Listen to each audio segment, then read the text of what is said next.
Good afternoon, guys. Nick here with Kaizink Screen Print and Embroidery, and today I'm going to show you how we do separations for locker tags. So what you're going to want to do is you want to have Separation Studio open, as well as the proof on your separate monitor here, and then you're going to come up to Open, and I'm going to go to CB Orders. The job that we're looking for today is going to be 19283. Production files, and I want to open up my locker tag. I can find that by the abbreviation here, LT. Double click that. All right, locker tag has opened up here.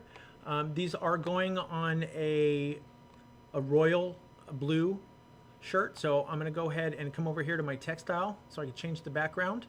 I'm going to select that true royal, and it doesn't have to be exact. We want to get something as close as possible to what we're going to be printing here.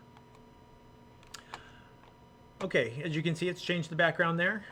This is white going on a darker garment, so we want to make sure that this white really pops on there. So what we're going to do is we're going to add a base to this guy.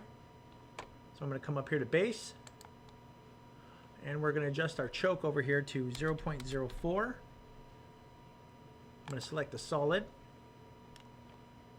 and I'm going to hit apply. There we see we have our base and our final white. Next, we're going to want to print this image onto our screen, so we need a placement. So I'm going to come up to print. I'm going to go marks and layouts, and I'm going to use the full front, full back drop template. That is our center template. And then I'm going to come down here to placement, select our drop down. I'm going to go custom, and the placement for our neck tags is going to be 1.5. Okay, once we have that, I'm going to go ahead and hit save.